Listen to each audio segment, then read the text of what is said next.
Calidad de Vida es una presentación de Clínica Suizo-Americana.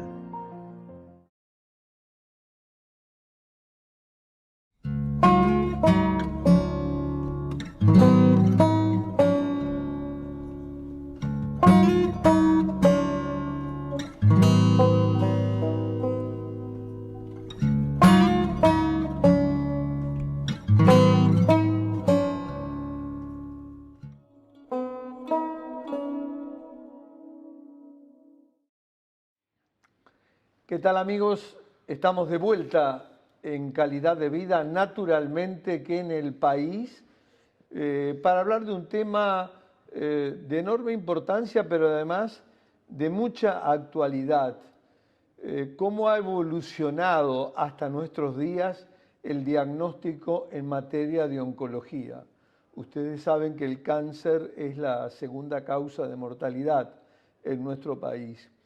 Y para hablar justamente de esta temática hemos invitado a un referente, directo amigo, que es el doctor Eduardo La Salvia. Él es oncólogo, es internista y es además encargado de oncología de la Facultad de Medicina del CLAE.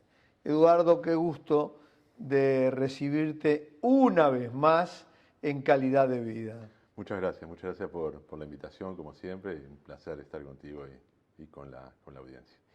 Eduardo, hemos hablado contigo y con otros colegas que se tiende y que va camino y está transitando la oncología hacia una medicina personalizada y de precisión. Sí, exactamente. Hoy en día no se concibe el correcto tratamiento médico si no hay una particularización del caso clínico. Para ser claro y que lo entienda la audiencia, hace no más de 20 años, voy a poner un ejemplo, ¿no? Hace no más de 20 años, cuando venía a nuestro consultorio una mujer con un cáncer de mama, ponemos cáncer de mama como podríamos poner cualquier otro, ¿sí? Nosotros la tratábamos exactamente igual que a la señora que habíamos visto 10 minutos antes y exactamente igual que a la señora que iba a venir a continuación. Hoy en día, si hiciéramos eso, estaríamos incurriendo en una muy mala práctica médico-oncológica, desde el momento en que, por ejemplo, en cáncer de mama, la entidad en sí, la enfermedad en sí, ya no constituye una sola enfermedad, sino que hay por lo menos 5 o 6 casos distintos que lo único quizás que tengan en común es que en su origen asentaron en el mismo órgano, en la mama. En la mama. Pero que tienen diferentes presentaciones, claro, diferentes perspectivas pronósticas y por supuesto distintos tratamientos.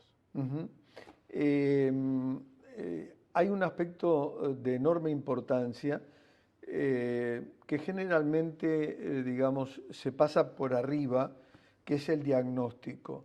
Del tratamiento hemos hablado muchas veces y vas a volver, obviamente, para hablar sobre todo el arsenal terapéutico que existe para tratar el cáncer.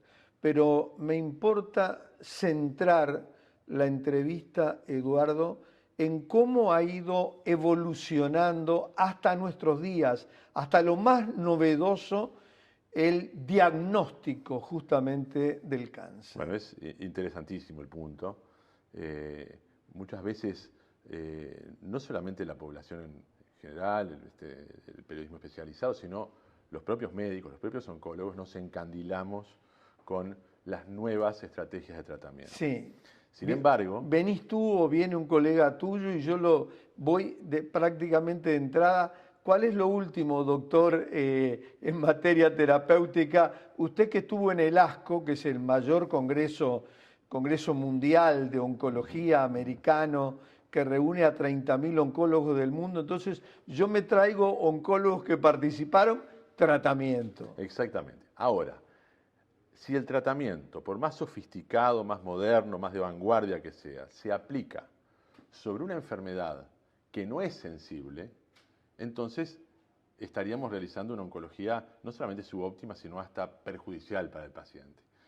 Entonces, es muy importante tener en cuenta el correcto diagnóstico. El diagnóstico en oncología ha tenido varias etapas que están bien identificadas. Inicialmente, el diagnóstico básicamente se fundamentaba en la anatomía patológica. Sí. La anatomía patológica clásica, las técnicas clásicas de hematoxilina y eosina. Nosotros lo que veíamos ahí eran células atípicas, células que de alguna manera se habían modificado y que generaban un perfil oncológico a esa pieza anatomopatológica, y de acuerdo a eso hacíamos tratamientos que, es verdad, en aquel momento eran de amplio espectro, ¿sí? Es decir, apuntaban específicamente a la división celular de esas células que se habían identificado, reitero, en la anatomía patológica como células malignas.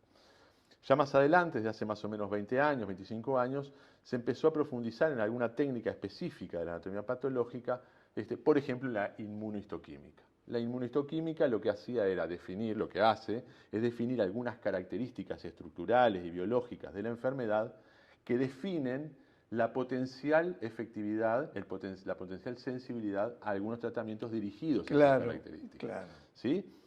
Ahí hubo una cantidad de avances, esos avances se mantienen, hay cada vez más hallazgos y la inmunohistoquímica pasó a ser una técnica fundamentalísima en el diagnóstico de cáncer. Más adelante, y ya estamos hablando de la época contemporánea, nos encontramos con lo que llamamos test de genotipificación o test de secuenciación génica. ¿Lo explicamos? Lo explicamos. Los test de secuenciación o de genotipificación son ni más ni menos que la identificación en el genoma de la célula maligna, es decir, en el capital genético, en aquello que la identifica, en su cédula de identidad, en su huella digital, ¿sí?, de mutaciones específicas, algunas de las cuales son conocidas como mutaciones driver. ¿Driver por qué? Del inglés, porque conducen hacia un tratamiento específico. Es decir, aquellas células que presentan determinada mutación van a ser sensibles a tratamientos de última generación que se diseñan específicamente para afectar a aquellas células que tienen esas mutaciones. ¿Eso qué permite? Mayor especificidad, es decir, el tratamiento va a afectar a esas células, y menos toxicidad, porque no va a alterar, a afectar a aquellas células que no tengan ese perfil mutacional. ¿Sí? Esos tratamientos, por supuesto, son tratamientos de vanguardia, pero reitero, que se aplican específicamente a aquellas células que presenten esa característica en su genoma. Claro. Entonces, eso diríamos, esas nuevas técnicas son técnicas que hoy en día se han convertido en indispensables para gran parte de la práctica oncológica, ¿sí? Probablemente no para todos los casos, pero cada vez para más de ellos, porque cada vez se identifican más mutaciones, cada vez se diseñan más fármacos dirigidos a las células con esas características mutagénicas y se permiten mejores perspectivas para los y las pacientes. Eduardo, y le explicamos al público lector y a la teleaudiencia lo último de lo último. ¿Qué es esto del diagnóstico del mundo real? Bueno, eso... ¿Y en qué fase está, digamos, ha llegado a nuestro país o no, o esto se está desarrollando en Estados Unidos y en otras partes del mundo? Sí. La estrategia de evaluación de eficacia terapéutica y de toxicidad terapéutica en el mundo real es un proceso que se inicia ya por la década del 90 en pacientes con patología cardiovascular que habían tenido infartos y en los que a través de este mecanismo que ahora vamos a explicar se llega a la conclusión de que el beneficio en la prevención del infarto podía encontrarse en aquellos fármacos que conocemos como beta bloqueantes. Sí. Fue en ese momento que los beta bloqueantes entraron en una etapa de apogeo y auge que se mantiene hoy en día en la prevención y el tratamiento de los pacientes con infarto agudo de miocardio.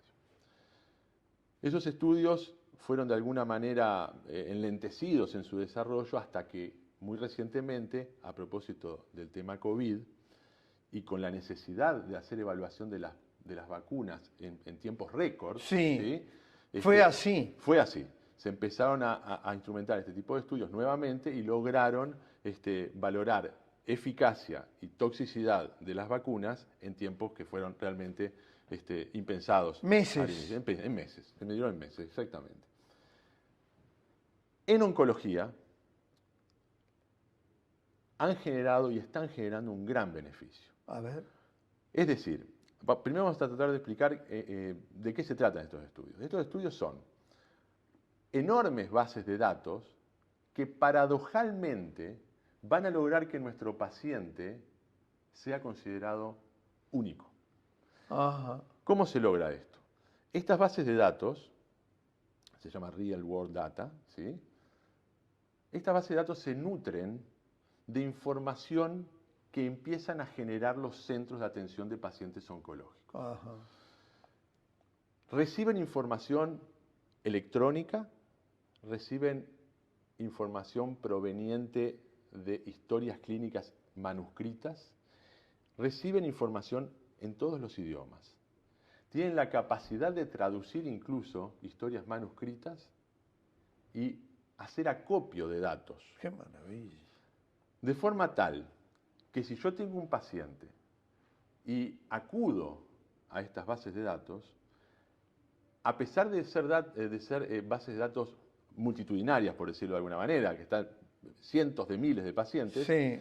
van a encontrar a aquellos pacientes cuyas características sean casi idénticas o extremadamente parecidas al paciente que yo tengo que tratar. O sea que de un gran universo de pacientes se llega a la particularización de mi caso clínico a través de casos clínicos similares. Es fantástico. Es fantástico. Para poner un ejemplo, yo tengo un paciente con determinadas características genéticas, determinada edad, determinados antecedentes personales, determinadas comorbilidades, determinada enfermedad oncológica que expresa determinadas características, y pido a estas bases de datos que me encuentren casos similares. Entonces, ellos a través de un software, por supuesto, muy sofisticado, van a encontrar esos casos similares, ¿sí? Y de acuerdo a esa fundamentación van a proponer un tratamiento específico. Yo lo que te pido, Eduardo, en nombre de todos los lectores del país y en nombre de todos los televidentes desde las distintas plataformas digitales, es que nos tengas muy al tanto. ¿Cómo no? De estos avances fantásticos que tuvieron, como tú ya lo dijiste un par de veces, un gran disparador con la pandemia y con la increíble eficacia que tuvieron laboratorios referentes del mundo en lograr una vacuna en meses, cuando normalmente, y tú me vas a decir si es así o no, se demoran hasta 10 años para encontrar una vacuna o un fármaco, ¿no? ¿Verdad? Entonces, Sí, sin duda, la pandemia, más allá de los estragos que causó en varias áreas, no creo que el balance, por supuesto, que es nefasto, ¿sí? Total. Hay algunas cosas como la telemedicina, por ejemplo, como los ateneos a distancia, como la consulta internacional, todo aquello que requiere de plataformas informáticas realmente ha mejorado muchísimo. Y en el área del diagnóstico, bueno, ha dado un espaldarazo que creemos va a ser de mucha trascendencia en lo que tiene que ver con la oncología y con otras áreas de la medicina también. Doctor Eduardo La Salvia, un placer de haberte recibido una vez más en Calidad de Vida, más trayéndonos esta novedad de enorme importancia, este increíble avance en materia de diagnóstico del cáncer y de otras patologías, y ojalá que pronto esté al alcance de todos los pacientes y de todos los oncólogos en nuestro país. Sí, uno se ha dejado seducir por muchas estrategias diagnósticas y terapéuticas a través de los años y las décadas, Pero realmente los avances de estos últimos tiempos en el área de la genómica, de la ingeniería genética, y ahora en el tema de la administración de datos y el impacto que se puede lograr con estos datos en la eficacia de los tratamientos oncológicos, creo que, bueno, que definitivamente son una buena señal para la oncología del futuro. Gracias, Eduardo. Un placer, como siempre. Nosotros nos vamos con estas novedades importantísimas, con estos avances formidables de la ciencia que nos ha traído el doctor Eduardo La Salvia en la jornada a calidad de vida. Nosotros nos despedimos hasta la próxima semana, como siempre, desde el país. Calidad de vida fue una presentación de Clínica Suizo-Americana.